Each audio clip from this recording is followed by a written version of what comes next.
start. So when I was throwing punches, I must have been so weak, bro. Mate, they must be pretty happy with you because you're committing to the process there. Like, you've been doing a bit of training. It's fun. No, it's good cardio. I don't do any cardio. So. Oh, yeah, because I tried to text you, but I ran into Kurt at Concept this morning. What's that? I ran into Kurt at Concept this morning. I was in the Oh, you sauna. got a concept? I just went there today just to do sauna and that. He had a big weekend, right? It's his bye week. What time were you boys there? Would have been, 10:30 maybe? around midday. Oh, midday, yeah. Oh, Yeah. 'Cause I was there at about 10. Probably left at about 10:30. No, it was it's so nice in there, bro. It was good, eh? It's pretty cruisy. $25 as well. Yeah, $25. Is there many recovery places around here? That's what I was looking at. I don't know. Is there? That's probably. I was chatting to Pooley about this because he just opened a base and he's got his stuff going, and he was trying to work out what price to do for his recovery box. Right. He's got a sauna, ice bath, and those boots as well. Yeah. And I was like trying to price it out for him, and Concept is like the probably best priced recovery place I think in Newcastle. Yeah. Because then you got like Zadig, which is like a bit bougie. Like you Yeah. go probably with your missus if you're trying to be cool, but Yeah. Concept's I like- rate the hot sauna as well. Yeah, you don't yeah, have to yeah. sit in there for ages. It's man, like It pumps that. it gets Yeah. hot in there, It eh? pumps, bro. I can't last too long in there, eh? yeah. I had a lady sprayed me because I didn't take my towel with me. Oh Yeah, And she was I looking me up and down, and like Yeah, the bro. sign is just beside me. It's just like, you can't film there. And I'm like, just side eyeing the sign. I'm just like looking to see if anyone else is looking at me. And she's just like up and down to me. And I'm like, fuck. And it says like something like where your feet are. Like you have to have a Yeah. towel under where your feet If are. you're on the top one. And like, I'm just dripping. I'm just like trying to tuck my feet up to see if anyone's watching me. Oh, Mate, and bro. she's like 60 and just death staring at me. And I'm like, That's so oh. And good. then when I got up, she's like, oh, do you have a towel? Are you coming back in? And I was like, oh yeah, I'll probably do another round. She's like, have you got a towel?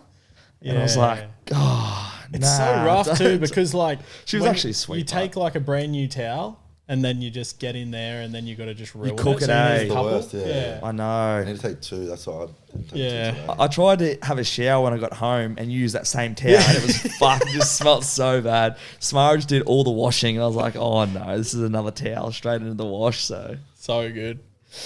all right, Kurt, let's get into it, eh? Welcome back, ladies and where's the camera? Welcome back, ladies and gentlemen. Episode 32 of Bailey Talks. I've got the local legend Kurt Donoghue here.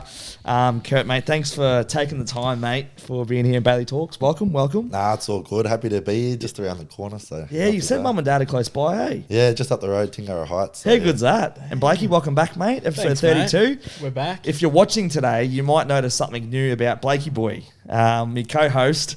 He's had a little shave, and I'm just adjusting. I'm adjusting. What was the process behind that, mate? Just something different, getting a bit long. It's actually such a hard one too because you know, like when you shave, like I spent like with the clippers, every like hair is everywhere, Everywhere, bro. I said to Bonnie, I'm like, all right, I'm gonna have a shave, eh? And she's Mate. like, all right, just do it in there. I'm like, you know, there's You're gonna need sand's to going vacuum. everywhere. Yeah, I don't know what. I hadn't done it in so long, so. Mate, it's like trying to shave the dusters. When you try and get the nuts going, like there's a lot of hair getting on the floor there. You got to be very careful, mate. You have to that manscape stuff. You know, it's a very region. You have to be careful. There's easy to cut areas there, but we won't get into that because today's about Kurt. Kurt, mate, big game on the weekend. Unreal win with the boys. Obviously, a couple of black eyes there. Yeah. I tell you what, when I saw your nose, I was watching it live, and I saw your nose like just bent. And you could tell how much pain you were in. I was thinking, mate, that must have killed. Yeah, bro. I was in a bit of shock, eh? I just remember reeling back. Wasn't too sure what happened. And one of the boys is right in my face, and he's like, you're good. And I'm touching my face. I said, Bas, I'm not good, man.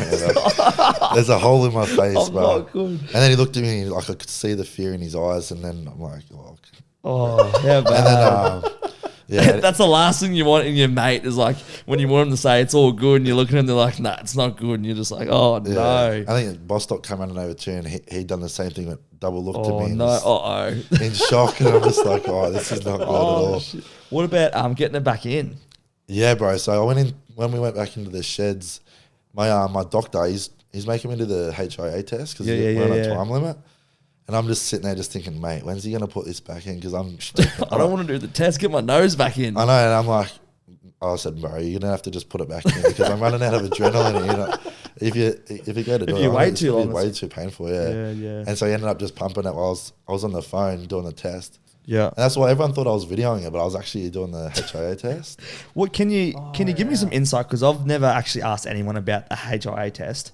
What do you actually do when you go off? So yeah, pretty much you get the phone and it's a bunch of questions: how you feeling, headaches, this and that. Yep. And then he'll read you all these numbers. You got to read them back. It's like all the months backwards. Right. And then and then you do like a couple of balancing tests and stuff like that. Far out. What if you don't know your months of the year? Yeah, surely I'm you're just trying to practicing think that, right eh? now. I've got it wrong. I get it wrong all the time. Imagine some of the Usos being like August, February. What comes next again? June. No, it was a scrappy win though. But geez, must have been happy to get the dub with the boys. Yeah, bro. It was the conditions were pretty crazy down there. They It were was pissing down. So wet. it was like a tight game for about 50 minutes. So for us to sort of streak away with it at the end, the boys were pumped, especially because we had the week off this week. So True. Yeah, it's pretty important. I guess it's like finishing up the game. You really want to get the 2 points because, like you said, having the bye week, you can probably celebrate a little bit, do what you want. You know, if you book a trip or go somewhere with your family, friends, it's nice going into that week off knowing that you've got the 2 points, let alone a loss. So yeah, no, for sure. It's like a 4 point week, you know, because you get the 2 points next week. So yeah, a lot of the boys get their trips booked in nice and early, so straight after the game you can. And it's easy for you, I guess, because you straight back to home, because obviously you grew up here, local lad, mum and dad are still here. Yeah. Nice catching up with them. Yeah, it was good, you know. For the weekend though, I was staying in a bar beach with a few mates, but good. I was back to the nest today, and they were looking after me. I was a bit well for wear yesterday, so mate. So growing up in Newey, mate, you're a butcher boy, you're a Centrals lad. Played a lot of your junior footy around here. Played a lot of touch footy. Before we get into, I guess, the move to Dolphins and a bit more current stuff, I want to hear a little bit about growing up in Newcastle and what it was like playing around here and footy for you as a youngster. You know, how was it for you when you were going through the ranks? Yeah, I was just a butcher boy my whole life. Like started under sixes. Yep. We've had like a core group of mates and boys I've played with ever since I was probably about 9-10 years old, right through to 17s and stuff like that.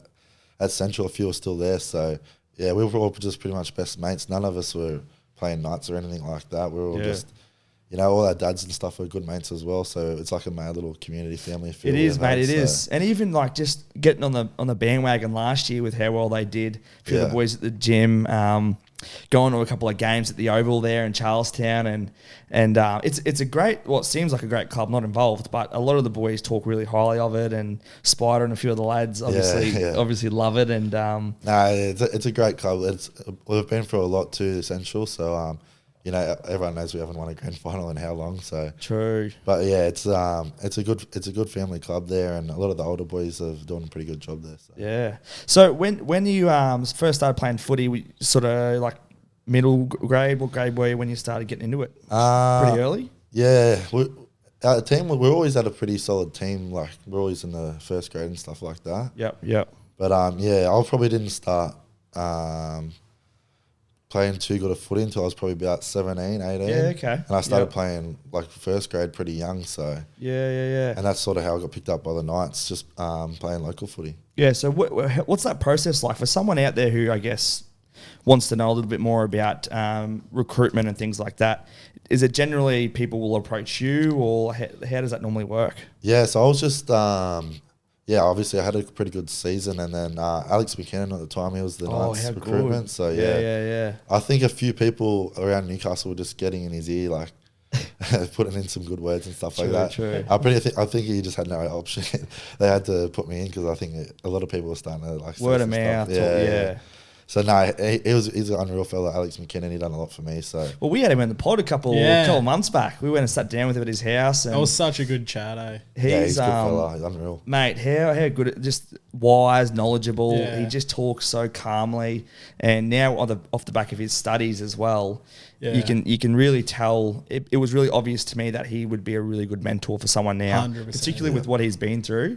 The way he could articulate what he'd been through, and for a young footy player coming through the ranks, or someone who's looking for someone in a sports psychology background, he would be like an unbelievable mentor to have. Even just life advice, eh? Yeah. Well, that's what we were chatting to him about. It was just all sorts of stuff. Yeah, so good. And then him and Kyle were best mates after. Yeah. Catching up with coffees. He dogged me. He left me. He wanted to hang out with the boys, not me.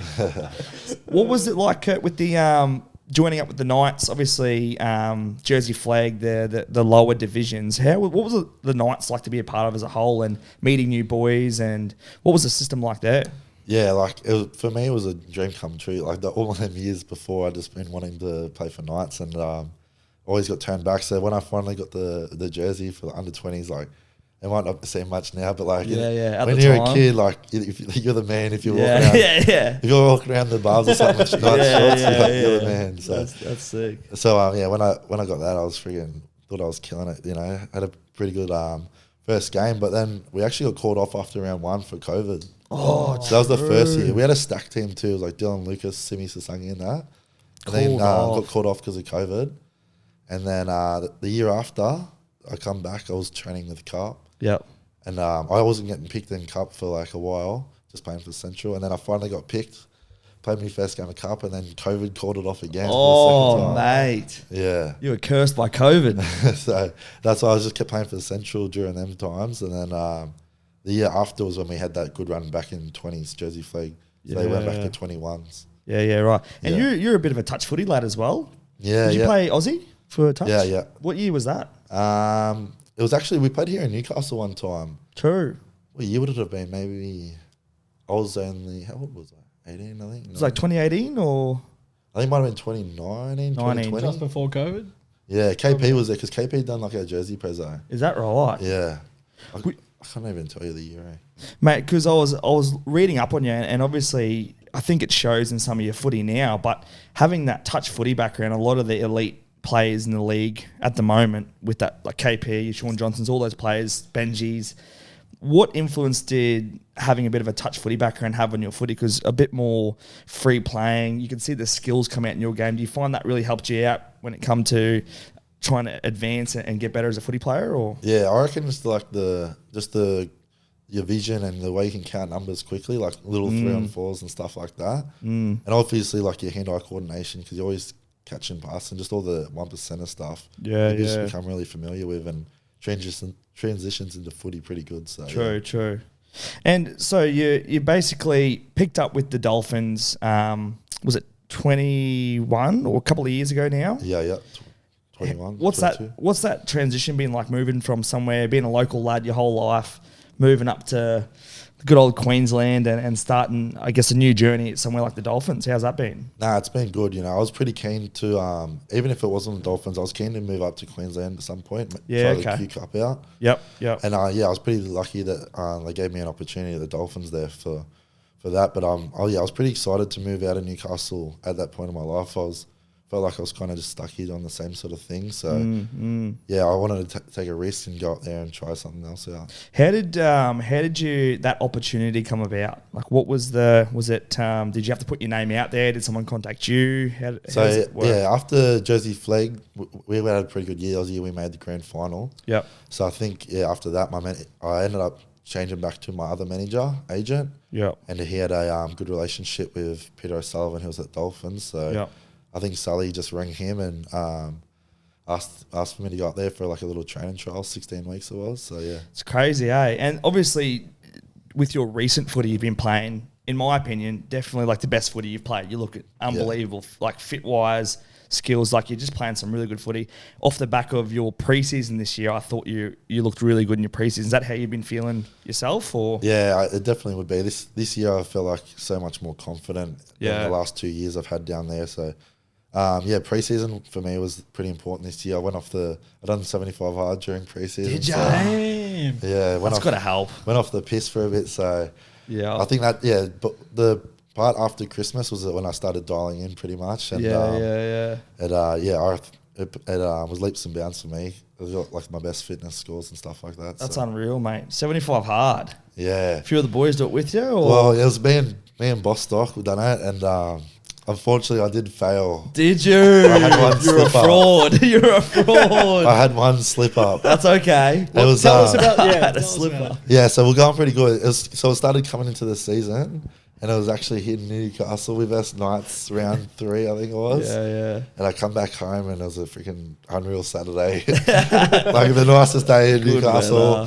And I was caught up with a few mates and just come cashing down. Just had a couple of beers, but yeah.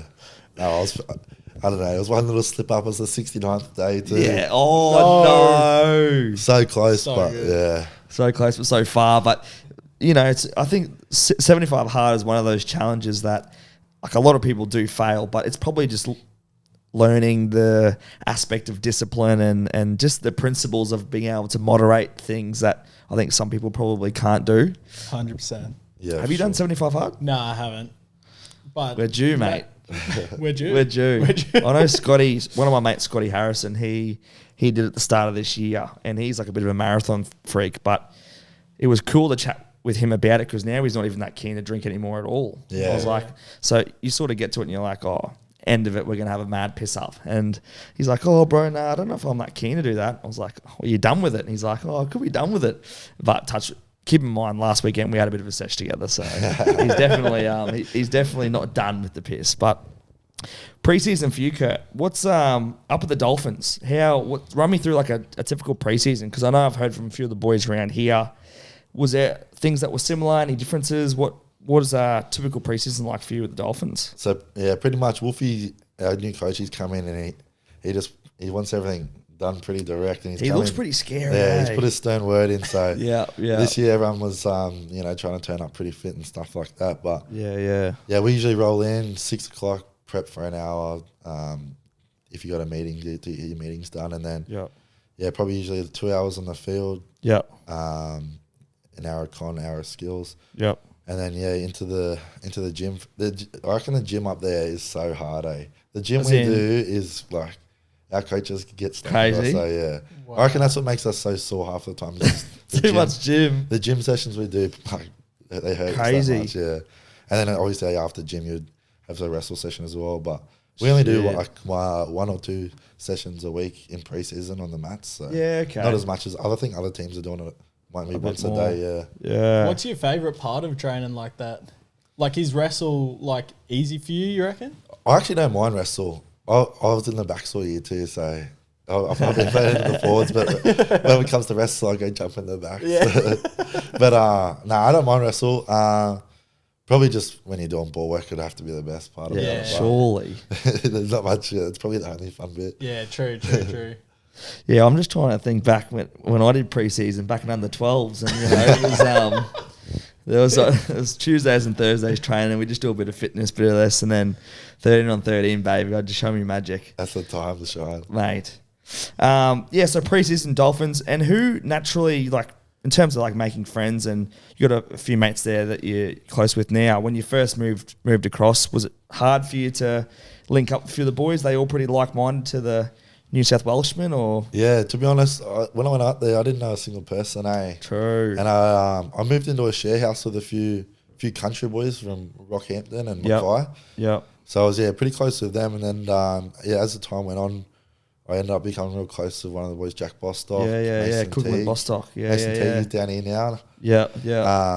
But yeah, and then as time's gone on now, there's a good crew of us all live in Newport, so very good to that. We're all taking turns at each other's barbecues. Yeah, everything. Mate, that's just like what weekends are made for, I reckon. Like a good barbecue with the boys, get a steak on. Bostock's got a nice little cooking channel going on his. We convinced him to get into that because he was loving his cooking. He loves it. So he said, mate, you should just, because I think that Christian Petrarca, he started doing I was just going to say, he's like an Aldi version of Petrarca. Yeah. Because Petrarca now is quite He's nice. He's got like the videos are nice. He's got like the nice recipes. Bostock's just a bit rough around the edges, like just got the iPhone quality. He's like doing the voiceovers. It's the voiceovers. You need to trim down those clips, brother. They're getting a bit long. He needs to work on the voiceover. I actually feel a bit bad saying that because he's having a go, but he's actually doing well though. He's starting to go really well now too. It's working for him anyway. Any of the other boys get into any of that sort of work? Because now like the vlog lifestyle now with athletes and your profile online is people are sort of diving more into. Any of the other boys get amongst a bit of that or? Nah, not really up there. One of the boys, Sean O'Sullivan's got his little cooking account called Sauce Dog Eats. He thinks he's a mad chef reviewer and that, but Yeah, right. Yeah. What about Herbs? Little Herbie. Mate, Herbie's starting to claim, he reckons he's starting to be a good barbecuer. And really? He had us over not too long ago, and because Sean rates himself as the best barbecuer. Yeah, right. So Herbie had us over, and he's telling everyone he's better than Sean, better than Jack. So far out. I love how there's just a bit of competition in the group of like cooking. Like, yeah, that's what you need. And the boys there's this butcher at the moment that's just absolutely looking after the boys. How many stories am I seeing? Oh, mate. DSAF, a few of the boys. They're just abusing all these massive bloke. tomahawks and that. I'm thinking, bruh, are you just getting all this meat for free? Yeah, the boys have been abusing it. So mate, it's just a cook up every weekend. Are they just mad footy lovers, the butcher there? Yeah, they just love it, yeah. Shit. Crazy. Well, hopefully they get a few of the locals who buy off the back of giving out the meat, because the last thing you want is giving out free tomahawks and you're just emptying the shelves. We've got no meat left, boys. Mate, how good would it be to know a butcher, eh? Mate, I'm telling you now, any endorsement deal, that like nothing would beat a good butcher. Imagine that. Imagine how much steak we buy. So Imagine good. getting... Yeah, I know. 100%. You reckon that'd be the best? Oh, yeah. Absolutely. I got a story I got to tell before I forget. It was about the Butcher Boys. I've been doing a bit of content for Maitland Pickers, and it was Central versus Pickers yesterday. Central got up. Ooh. Yeah. First loss for Pickers. Anyway, I know a few of the boys like Spider and OB from Central. Anyway, I was out there filming and they were just fucking chirping me. True. I was like, how can you be fucking chirping me? Your boys are down 18-4. This is at half time. Yeah. Spider's fucking giving it to me. OB's going, your lens caps on, you fuckwit, and all this shit. Really? Just giving it to me. Yeah. Anyway, second half came around and Central score. And then they score again. And then they score again. Mate, it got to it ended up being 22-18. Anyway, Spider's walking back at nearly near full time back down between the sticks, and he's looking at me smiling. I was like, for fuck's sake, he's going to fucking jail me. Anyway, full time goes.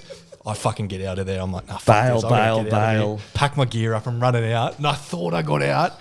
Anyway, I've gotten out at Maitland Pickers Stadium there. They have like the little tunnel.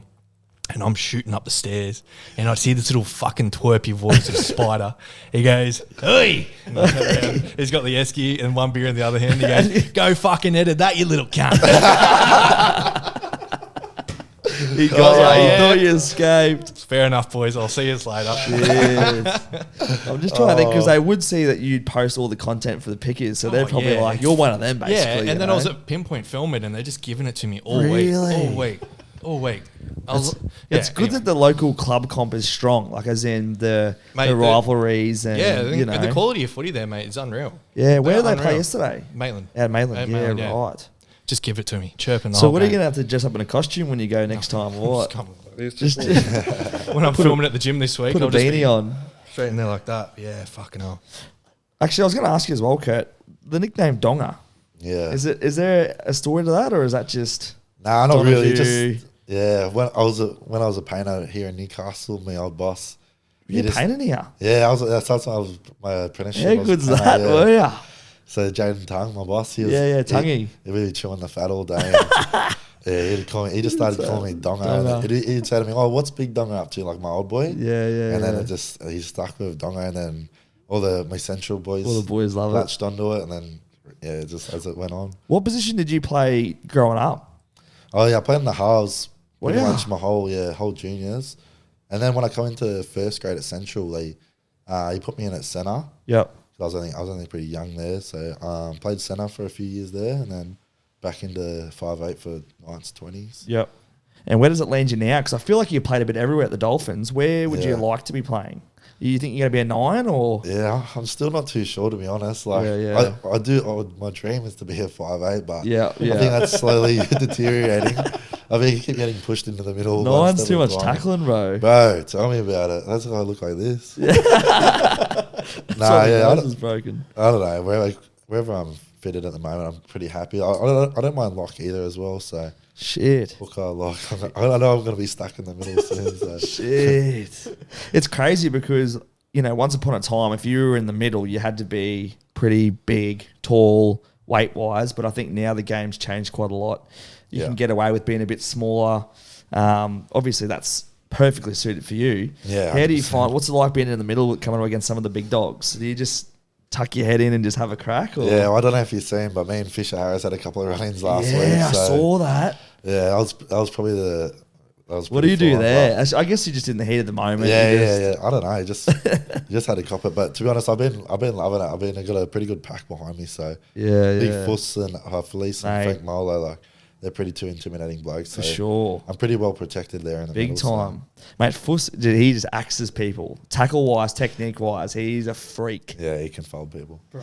You just I don't know how. Honestly, I don't know how you do it.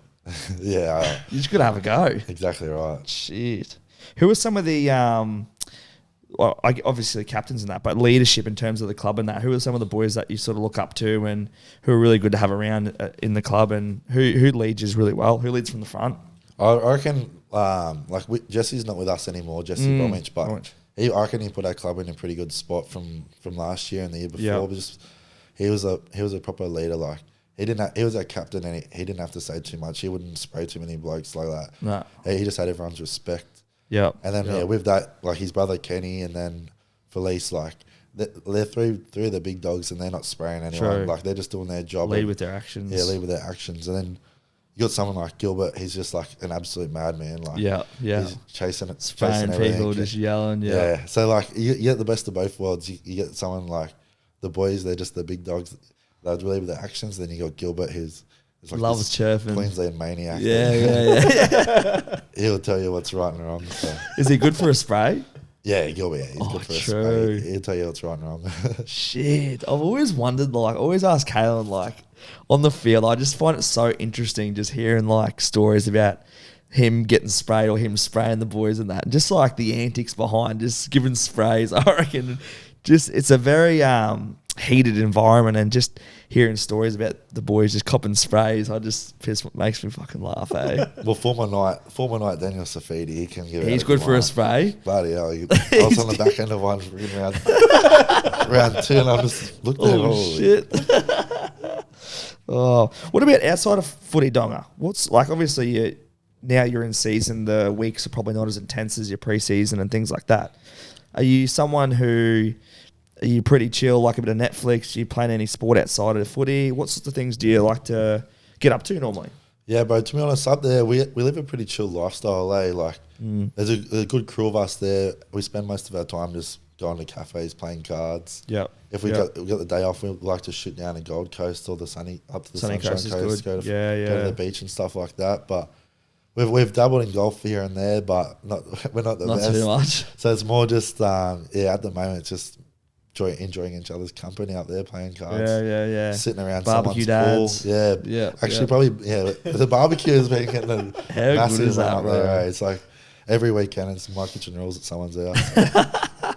Are you boys red wine drinkers? Do you drink a wine, or? I'm not too much. What do you drink? I've never been a red wine, but after the weekend when I broke my nose, I sat there and had a red with Felice and a few of the boys. But how good's that? I never used to be able to drink wine because of goon when I was a young boy. True.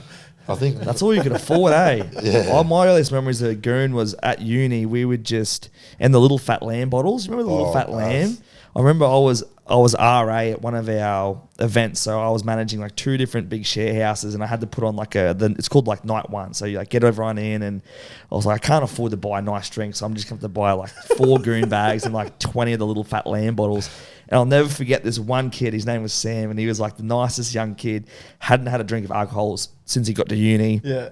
And we were playing this game called Edward Scissorhands. So you had to strap 2 bottles of fat lamb to your arms. You couldn't leave until you drank both of them. And trying to get this poor young Sam to drink these fat lamb bottles, mate. And by the end of it, he'd like had half of one. He was spewing in the thing, and he was just passed out in the couch. And I was like, what have I done? I've just killed Sam. Sam's first night. Sam's mum's going to call me. But anyway, little fat lambs were good. Goon bags were good. Cheap night out. That's all you could do. I'd have to text Dad and say, can you send me some money? I need to get some beers, bud. Let's talk international footy, Donga. Obviously, a bit of Fiji background with yourself.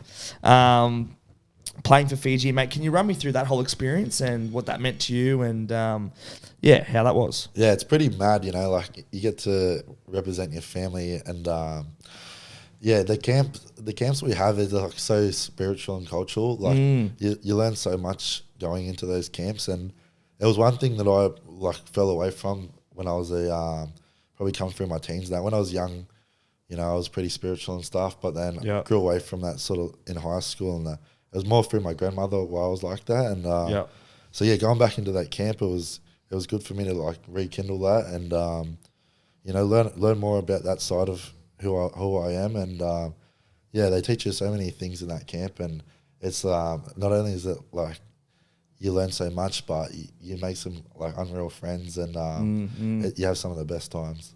Who were some of the boys in camp that you sort of got along with and got to know really well? Yeah, so our crew was we were all pretty close, but a few of the young boys, Caleb Navali, Kidioni, they're all doing their thing in NRL. But they're all, the young boys we had there was a mad little crew. Yeah, right.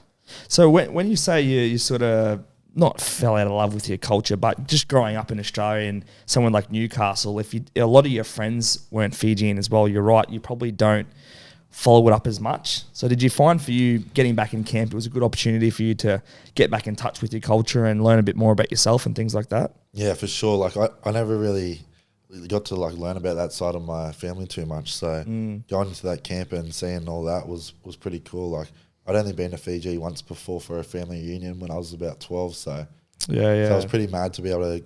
Even like last year we played in Fiji, so that was pretty hectic. That would have been crazy. Yeah, fans over there are nuts, man. Yeah, they love their footy. Yeah, it was a mad trip going over there, and the coach even took us like over to another island. It was pretty remote over there, and that was mad. Yeah, cool, man, cool. Now this week, boys, big week. Obviously, State of Origin game number 1. Donoghoe, I'm assuming you're obviously a blues man, but being up in Queensland now, a few of the boys would be following Queensland as well. So a bit divided. What's the talk in camp at the Dolphins at the moment? Is it pretty split with who sports who, or is it more Queensland dominated? Nah, we've actually got a fair few blues up there, eh? Yeah. So we've been getting a couple little digs into them already. I bet. It's pretty harsh up there, eh? Like there's been bets going on everywhere. People are putting up some pretty big bets too. Just head to head, like with the boys. Like for the series, like who's going these stuff would be good for a bet. There's this place called SK, and a few boys are throwing that around. It's expensive as steak joint. Oh shit! Night out as a steak couple joint. of people have thrown that around, so I'm just sticking with coffees for now. Yeah. Piccolos. Yeah. What are your predictions for the game? What were your thoughts on the teams when they got listed? Is that something that you sort of interested in outside of just normal clubland? Do you get around your Origin footy in that? Yeah, bro, I love it. Like that New South Wales team, I was in love with it. I reckon it's hot. I reckon that is unreal, bro.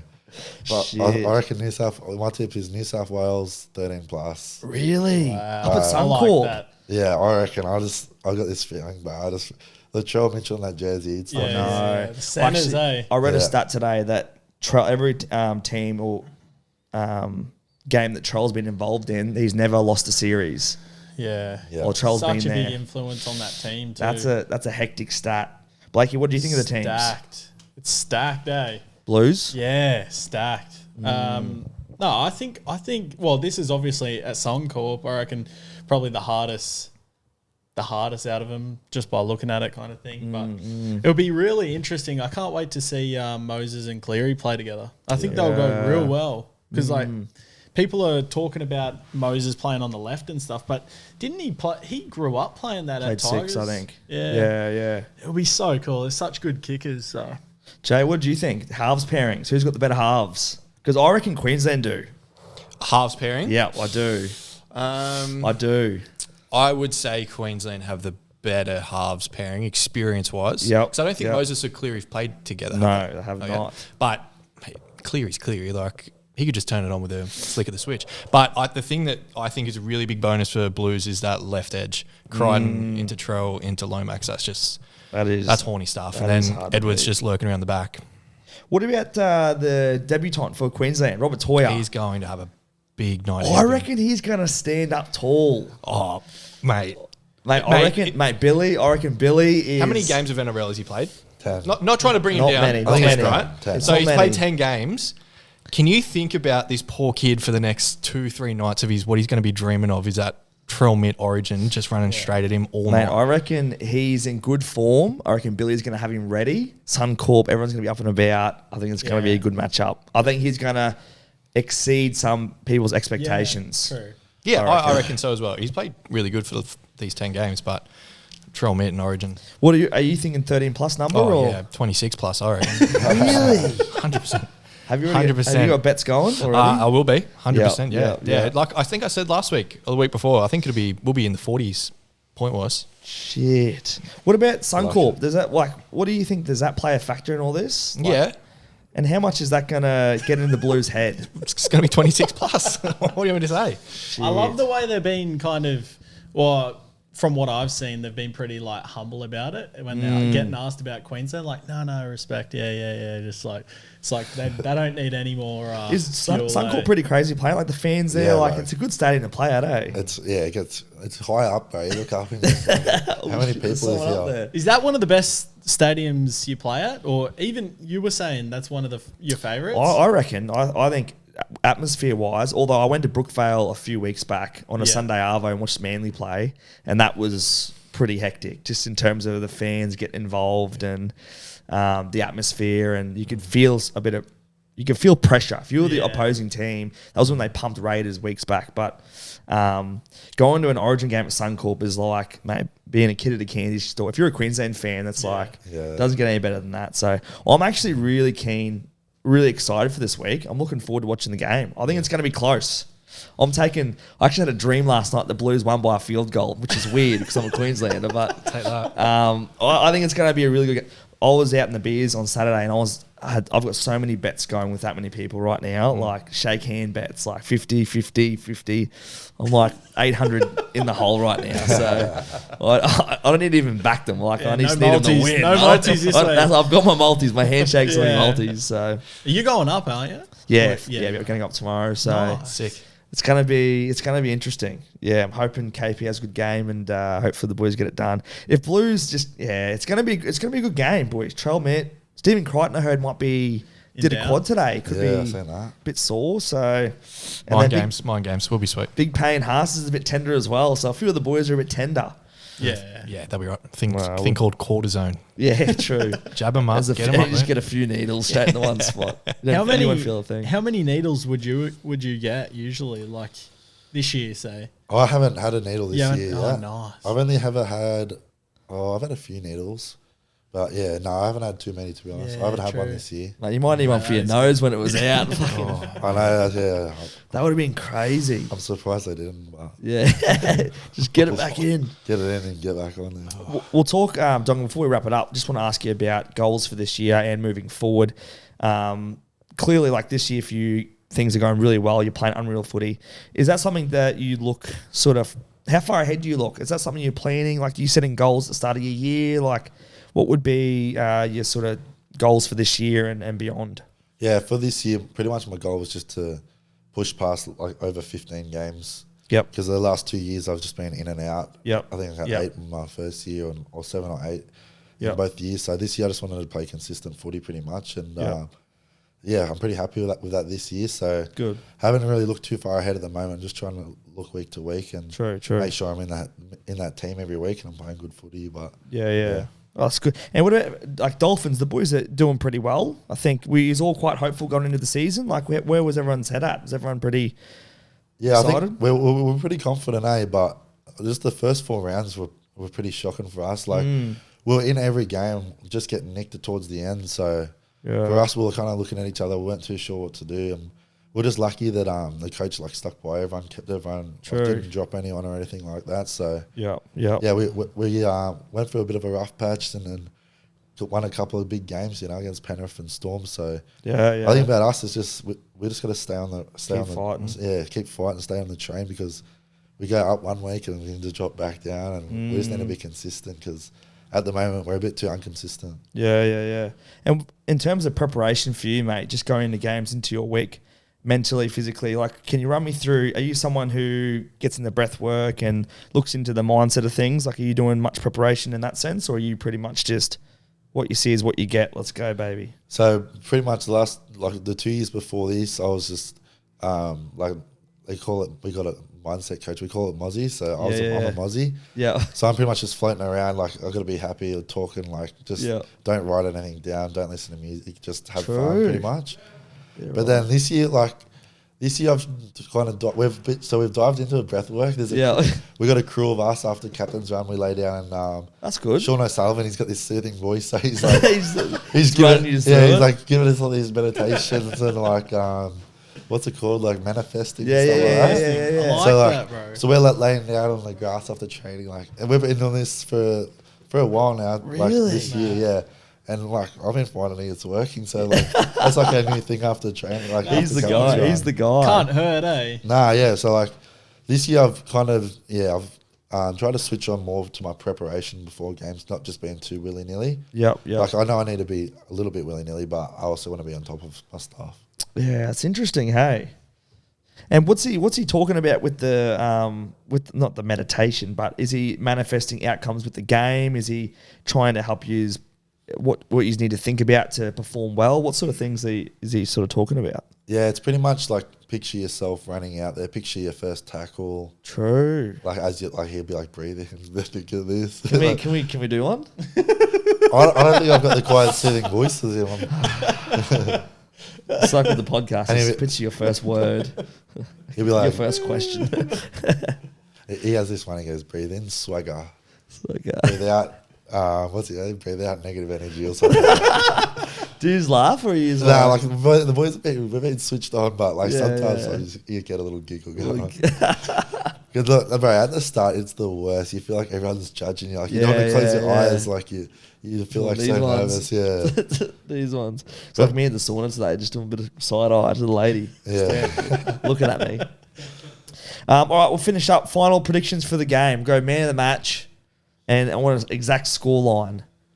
I'll go Blues 28-10. Oh. Trill Mitt, man of the match. Really? Yeah. With a double? Trill Mitt. One try assist. Shit. Yeah, I like Latrell for man of the match. And I think... As well? Yeah, I think 26-16. Shit. That's pretty high scoring, isn't it? What do you reckon, Jay? Well, I've got to stick with my original 40 to 10, I'll say.